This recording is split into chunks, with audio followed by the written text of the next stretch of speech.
Vengo di comprare da mano.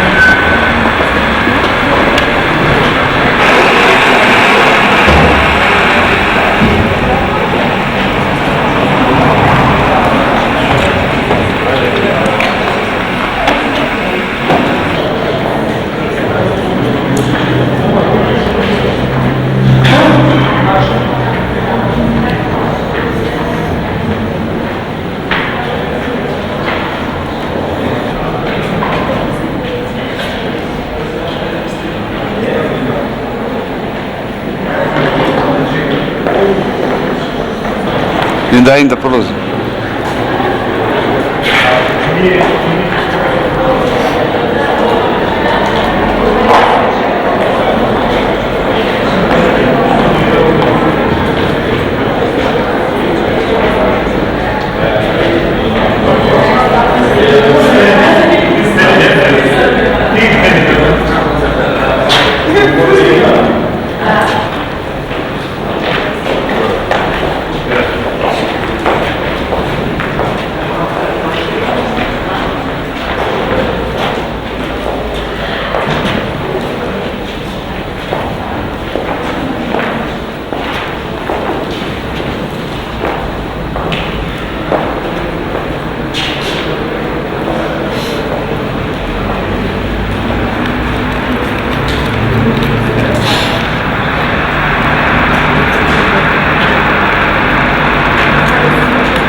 Sve što ima na ekranima? Da.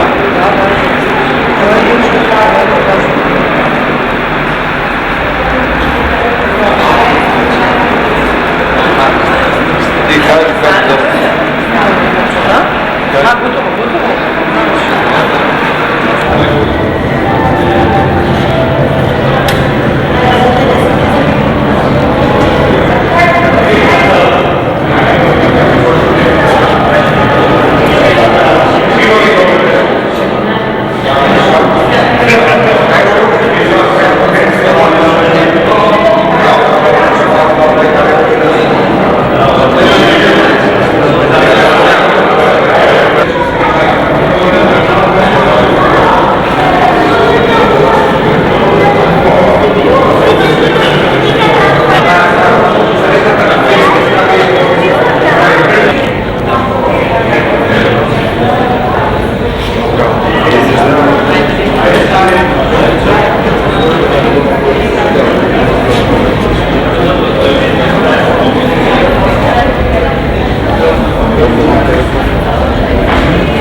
Rade bez problemu, tak?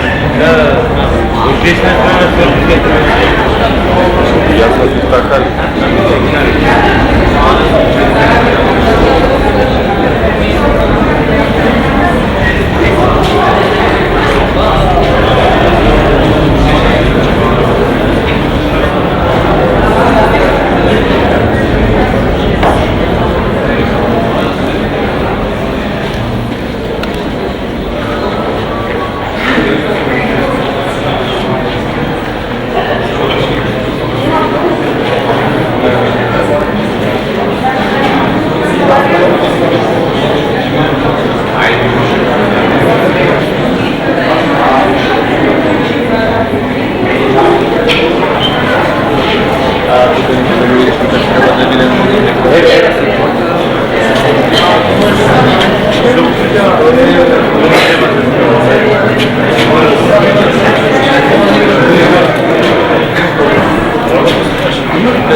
прва годишна изложба на Сорос Центарот за современи уметности.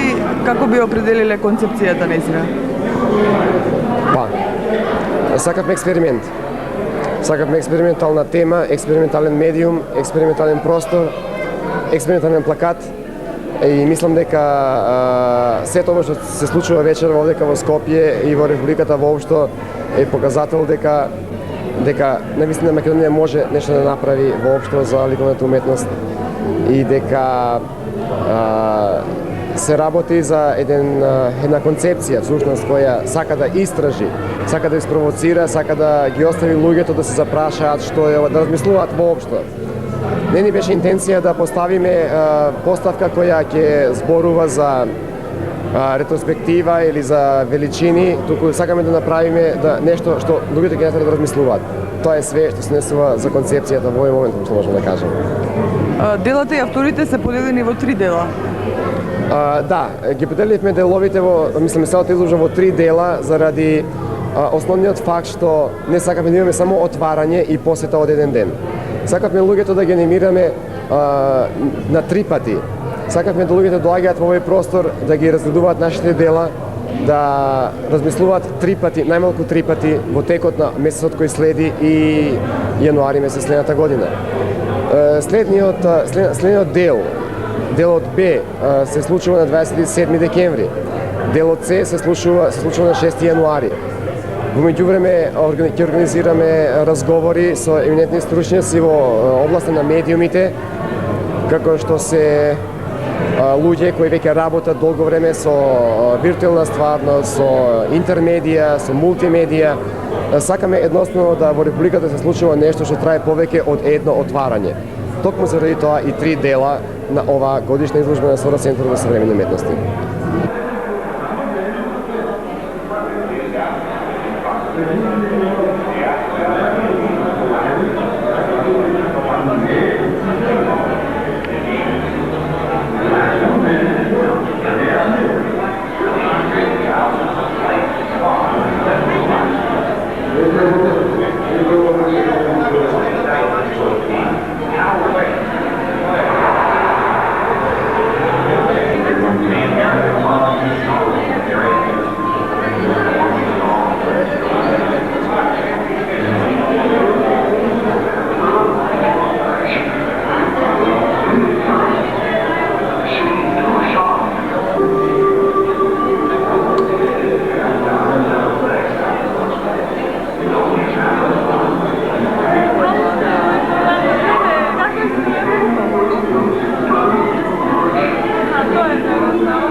Оваа поставка, тоест имидж бокс или слики од кутија, пред се уметниците ја сватија како организирање на еден простор со помош на визуелни ефекти предизвикани од видеомонитори, видеобимови и некои помошни елементи како што се слайд проектори и халогени, тоест флуоресцентни светла. Оваа изложба ќе биде поделена во 3 дела, мислам поради техничките услови. И тоа секој дел ќе трае помеѓу недела дена и 10 дена и во секој од тие делови ќе партиципираат 6 до 7 уметника. Првата поставка има 5 уметника. Според моје мислење многу интересно ги решија своите амбиентали, своите инсталации. Конкретно, мојата инсталација се вика Соба за халуцинации. На технички ниво направена е од 8 бима, на кои да 4 видеофилма, исто така има еден бим и 3 слайд проектори и некои други визуелни помали ефекти. Пред се тоа го сватив како решавање на еден доста голем простор. За жал имавме многу малце време, па све беше доста френетично и на крај сепак некако успеавме да го приведеме тоа кон крај. Се надевам дека другите групи нема да имаат вакви проблеми, пошто ќе имаат веќе известно искуство. Мислам, тоа се првите импресии како некој кој директно инволвиран во ова.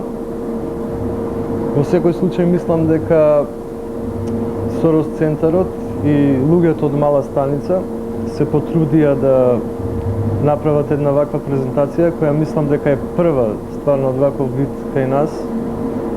До сега се правени некои инсталации, амбиентали, меѓутоа со многу мал акцент на видеоартот. И тоа бројот на луѓето кои порано се бавеше со видеоуметност, со видеоинсталации беше многу мал, помеѓу 3 и 5, евентуално 7 луѓе во цела Македонија, но сега гледам дека тој број е зголемен, што значи дека луѓето полека влегуваат во тој за Запад веќе мислам она стар облик на презентација од 70-ти е почнат, меѓутоа кај нас сепак поприлично нов, мислам, поготово во таков обим, како што е овдека. Просторот е крајно инспиративен, мислам, тоа е голем, рурален простор, кој нуди извонреден предизвик тоа да се решава, мислам, ликовно. И ова е, мислам, еден сосема добар потез, прав алтернативен потез во смисол на уметност, а во смисол на институционалност добро е што една јака компанија како што е Сорос, да речеме, и една ентузијастичка група како што се луѓето од Мала Станица се вклучија во тоа и успеа да сето тоа го завршат стварно во рекордно време. На време се отвори, мислам беше 8 саат, све беше готово со мали некои технички недостатоци, занемарливи. Меѓутоа веќе утре сето тоа ќе се изгланца, а со втората и третата група мислам дека ќе биде све она ганц, така да нема да има проблеми.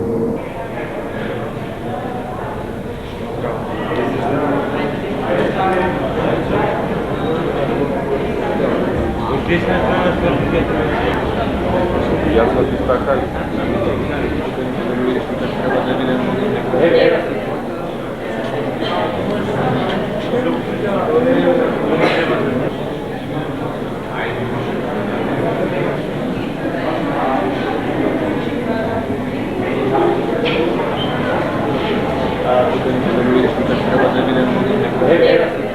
Тоа е као амбиентално дело, составено од фрагменти поврзани во една приказна, комбинација на повеќе приказни во една, представа фрагментарно гледање на една конкретна работа, со тоа што телевизорите ги користам како средство со која кажам приказната, и важен фактор е самата соба како чинител. Имаше доста елементи кои требаше се стават, други, меѓутоа сега пошто има народ не се приметуваат многу. Тоа е углавном тоа.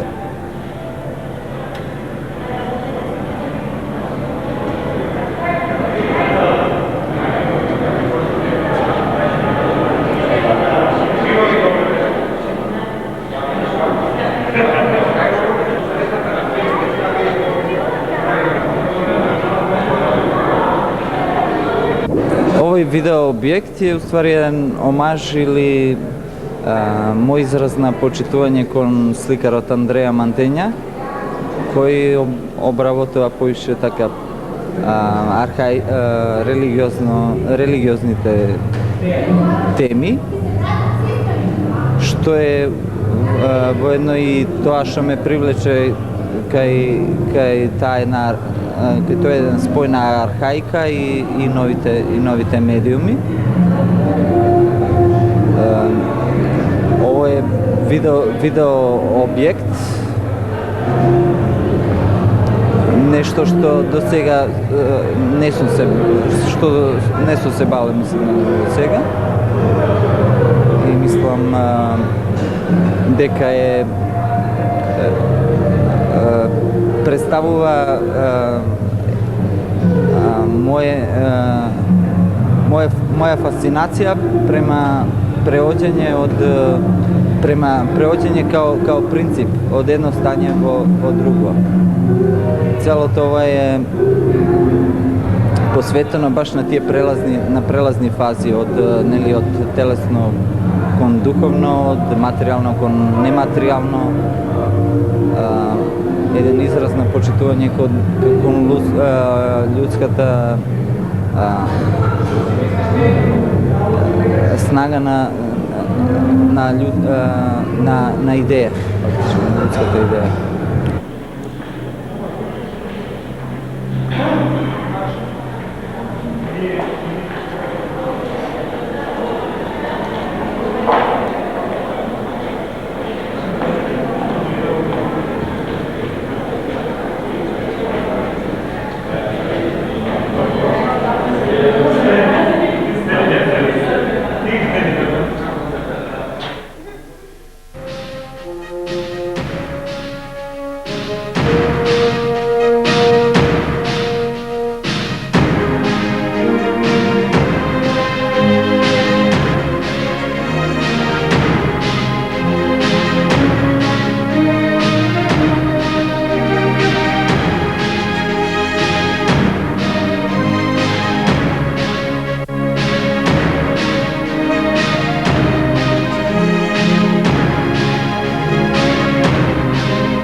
Вашиот проект овде е насловен Атман.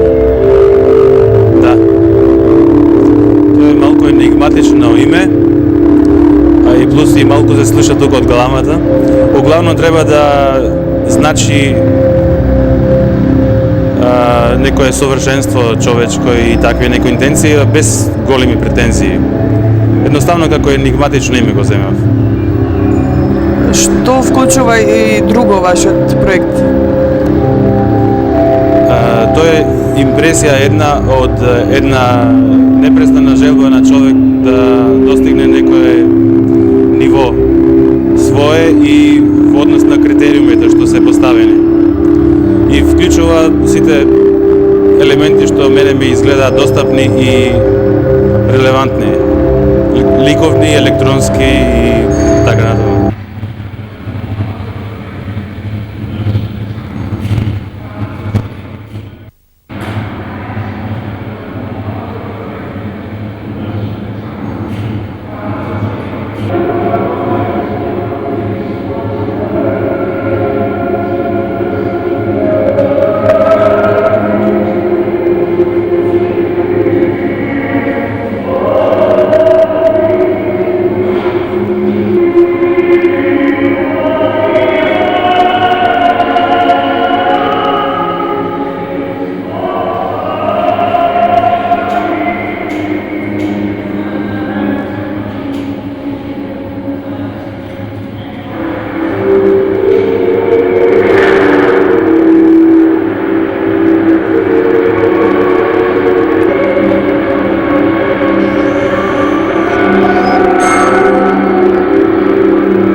Овој проект Image Box по мене има извонредно позитивна функција во проширувањето на така кажем класично ликовниот израз, односно медискиот израз во нашите рамки.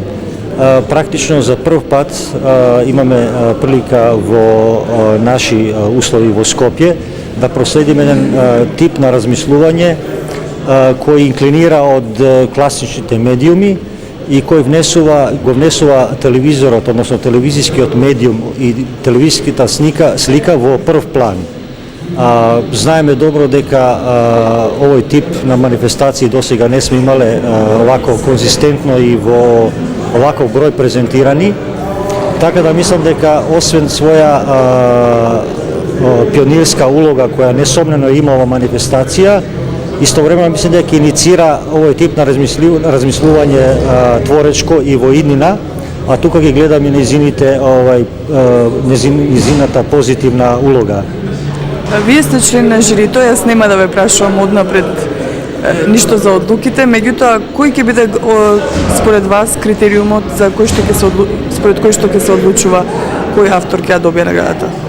Па добро, однапред не постојат некои зацртани критериуми. Критериумите се пред се во самите членови на жирито, во нивните сознанија, согледувања и нормално некаква општа професионална етичност.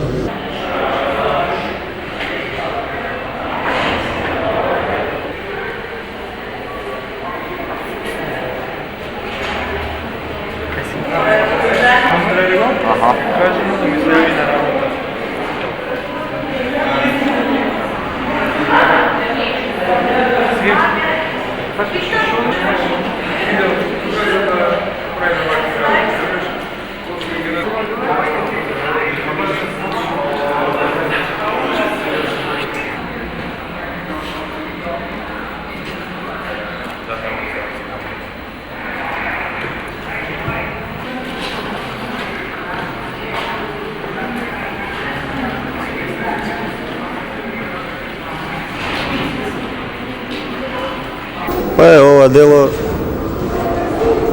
работен наслов има Пантеон. Мислам, основна идеја ми беше да користам различни материјали. Сосема спротив едно друго, метал, дрво, телевизиска слика. И во овој каталог овде, као водиш по оваа изложба, се бараше некој текст да се даде, некој објаснување за одреденото дело овој автора што го работи. Јас не го прифатив тоа затоа што многу едноставно е, си има работен наслов Пантеон и многу е јасно и читливо.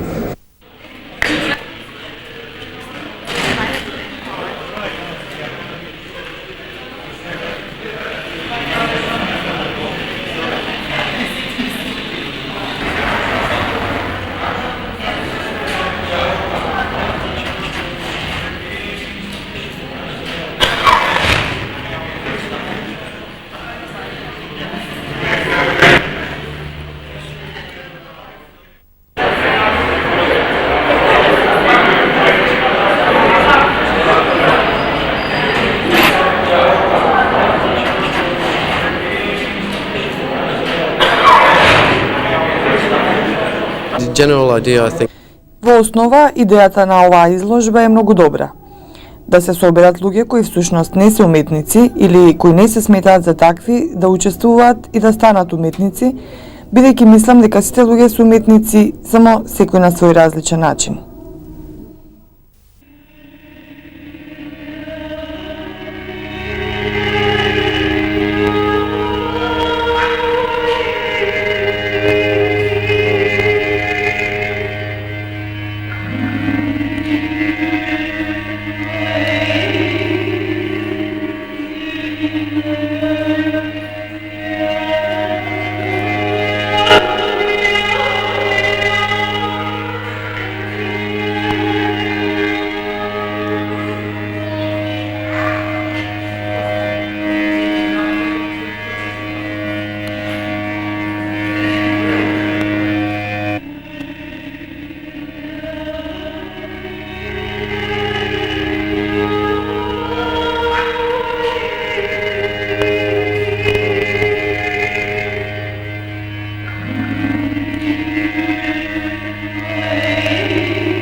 Снимајќи го делот Б од изложбата на Сорос-центарот за современи уметности, не беше оневозможено да влеземе во еден дел, делот на Драган Абјанич. Зошто?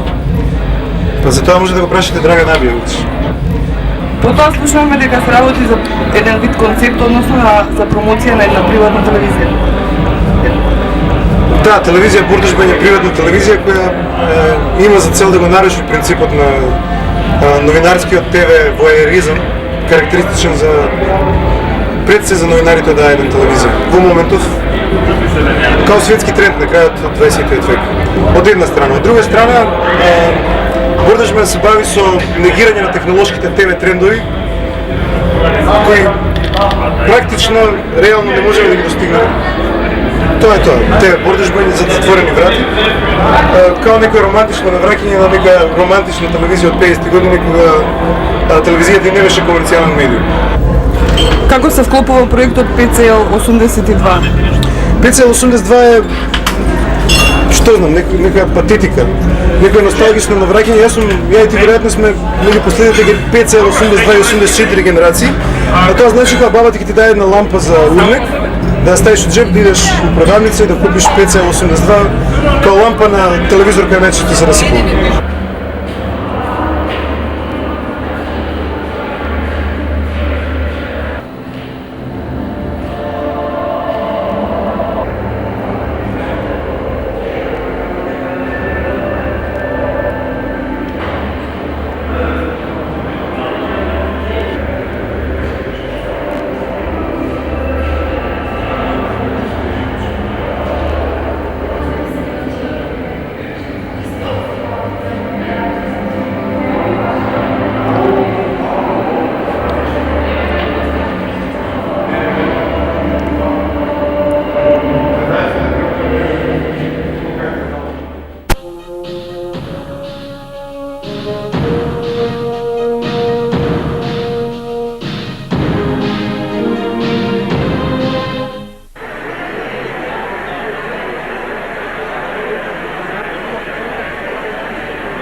Инсталацијата се вика видеослайдови, инаку е изработена со 8 плочи од епоксидна смола, што преку ликовна постапка треба условно стојат пред екраните и условно да го заштитат гледачот од условно од медиите. Иначе со ликовна постапка епоксидната смола знаеме како материјал со најмала електростатност, значи најмало пренесување на електрична енергија и со декорацијата на 8 различни видео слайдови, фактички на плочите, би требало да предизвикуваат различити атракции, додека телевизорите ги користам како слайд проектор, тоа е само како извор на светлина и условно на нив има наснимано атракции од општиот медии, реклами, спотови. Во вашиот проект застапени се и сликовноста, односно она што го работите во вашето творештво и она што е нов медиум, односно мониторите. Колку наликуваат на поранешните мои објекти, самата физиономија на инсталацијата, сепак не би размислувал во овој момент затоа што инсталацијата до сега не била застапена. Јас ги работел интегрални, меѓутоа многу ќе бидат слични на моите идни проекти, затоа што плочите ќе се јават во еден друг вид дел од објектите, така да условно можеби ќе се врзе со понатамошниот мој проект.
ова дело е обид за една синтеза на фотографија и видео. Јас подолго време работам, инаку јас се сметам како фотограф, а подолго време фотографијата не ја третирам како фотографија, како дводимензионална површина, него ја работам како да е објект, како да е скулптура.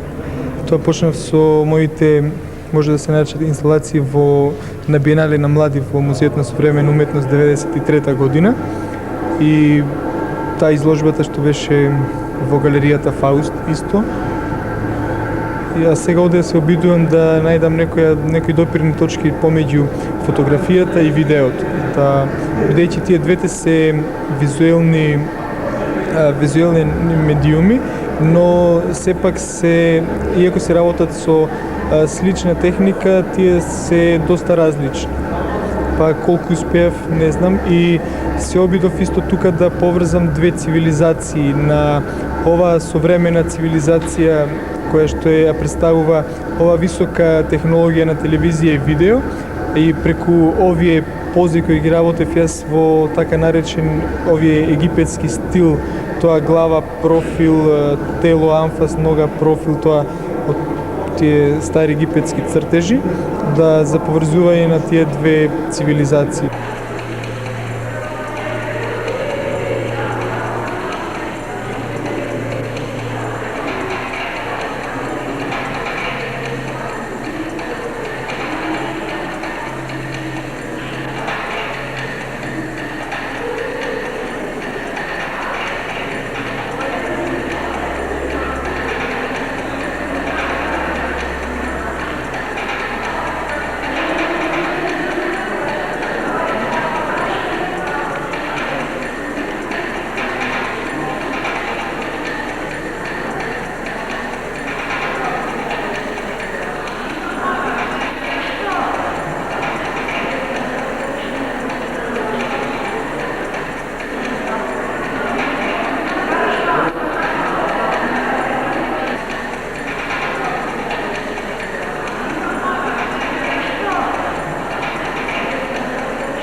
Ова изложба направив инсталација која се вика Потенција, девијација и акт.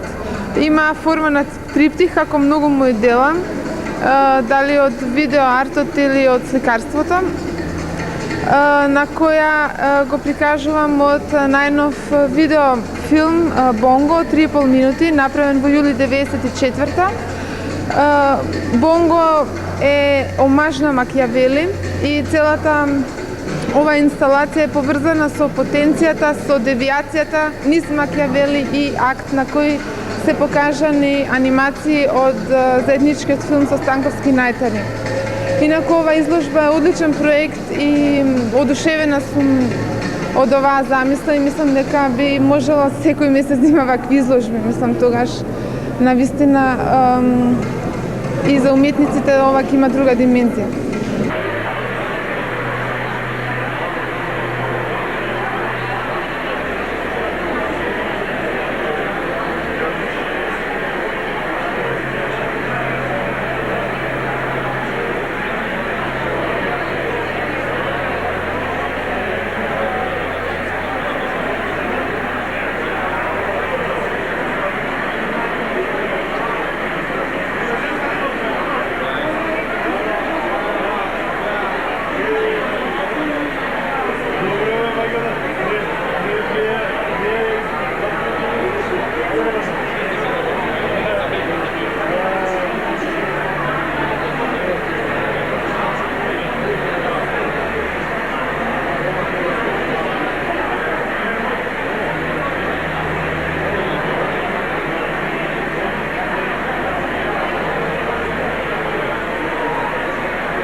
Што јас сакам да го кажам со мојот проект е содржано во мотото на проектот, а тоа е дека сликарството е уметност, дека математиката е екзактна наука, каде се нивните доперни точки.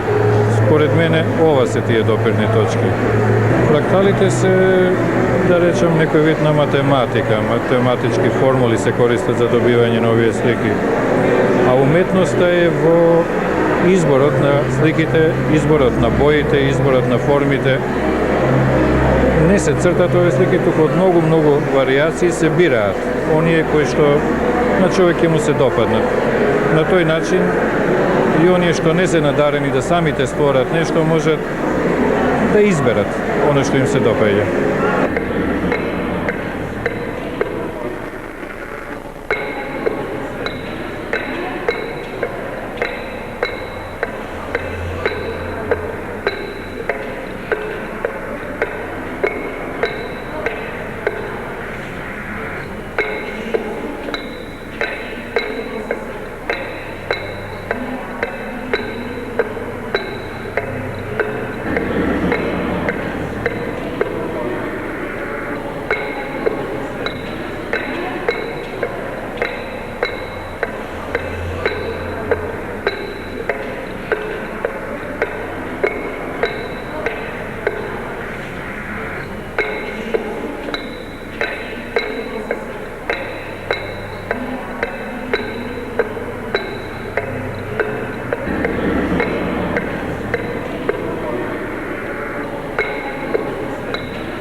Како би го представиле ова ваше дело? Па тешко е сега во овој момент, се е уште жешко да се зборува, треба малку да се оладат работите. Не е едноставно кога се работи навистина до последен момент. Мозокот врти, дали вака, дали така, променети се тука доста елементи од онаа почетна идеја што била. Се приспособува човек кон просторот, кон некои барања на медиумот и слично. Тоа е дел од моето творештво, само прикажано и во некои други медиуми, за кои што одамна сум размислувала и дури овој простор сум го планирала за самостојна изложба. Сум разговарала веќе за тоа со Унковски. Тоа е еден многу интересен простор и би било штета доколку се изгуби ова битот на зградата во таа адаптација што во иднина ќе се врши, али се надевам дека тие водат сметка за тоа. Јас се уште ја планирам таа изложба. Имам и други скулптури кои се во завршна фаза, па ќе видиме како ќе биде. Насловот на ова ваше дело е Турско купатило. Да, Турско купатило. Па има тука и една магична замка во сето тоа, барем за мене лично. Инаку знаете, сметам дека човек е најдобро да работи нешто што самиот длабоко го почувствувал, а јас знам што е Турско купатило. Како дете сум одела со мојата баба, мајка во Битола, во Турско купатило. Тоа беше еден обред, еден ритуал, така нешто многу занимливо. Се имаше чувство на големо задоволство, но во исто време имаше нешто морбидно во тоа. Во тие стари жени, што се појавуваат тука актови на тие жени со бели коси, така збрчкани кожи. Имаше некој здивна смрт во сето тоа. Сега ова се сосема други варијации. Многу сум размислувала за тоа како тоа ликовно да го искажам. Мислам дека сум негде блиску. Уште ќе работам на тоа, работам веќе околу 5 години на оваа идеја. Дали понатаму ќе користите електронски медиуми? Тука во случајот ви имате еден монитор. Да, јас сакав и да внесам и елементи на пантомима, па и некои други елементи на перформанс и така натаму. Ќе видам понатаму тоа, а секако овие медиуми ќе ги користам, да.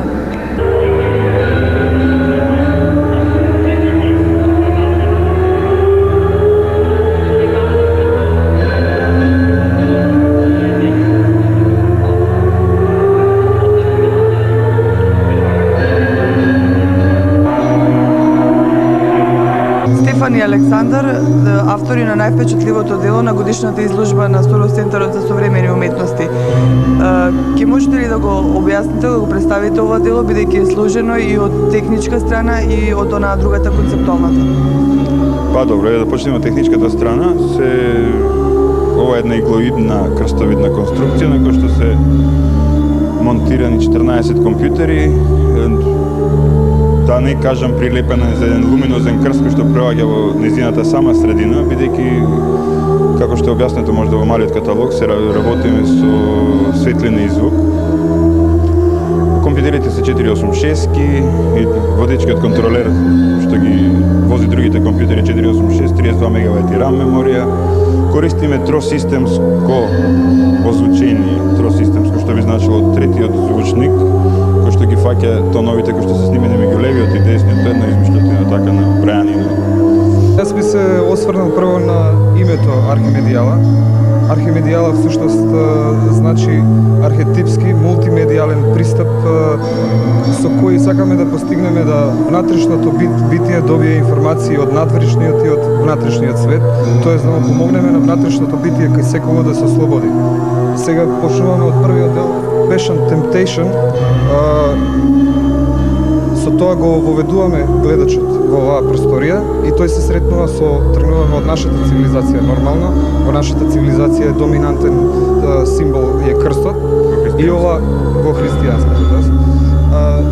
И принципот на кој ги разложуваме овие светлосни и звучни сигнали е исто тргнува од нашата цивилизација во која постои систем од 12 тонови и по хроматската скала како се качуваме по тие 12 тонови, така се менуваат хроматски тие 12 светлосни сигнали кои всушност даваат 12 различни бои.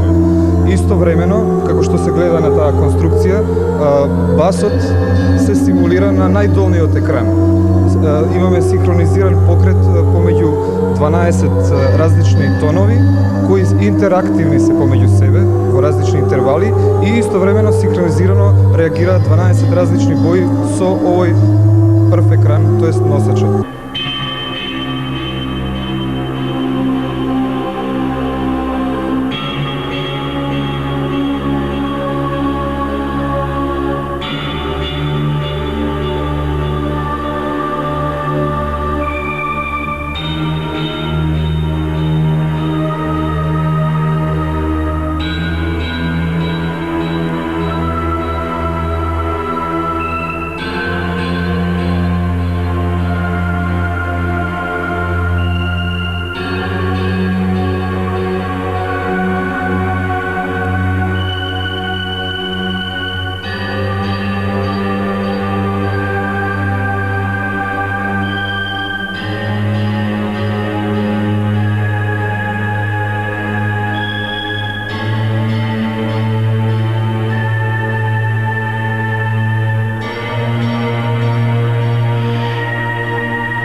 Се наоѓам пред самата кулминација на овој светлосно музички механизам, така би го нарекол јас.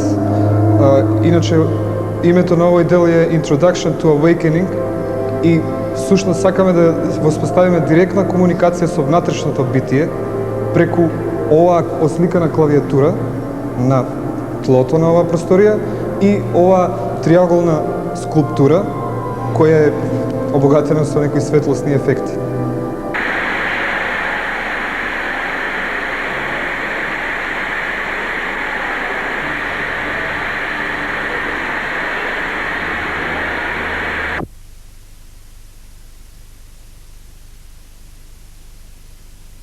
Третиот дел од проектот носи наслов Tranquility and Ecstasy, што значи мир и екстаза на духот, поготово што може да се замисли последно virtual enlightenment, што значи виртуелно просветлување после процесот кој што ќе се помини, да се достигне мир и екстаза на духот. И со сето тоа да состои една порака во сајбер полет.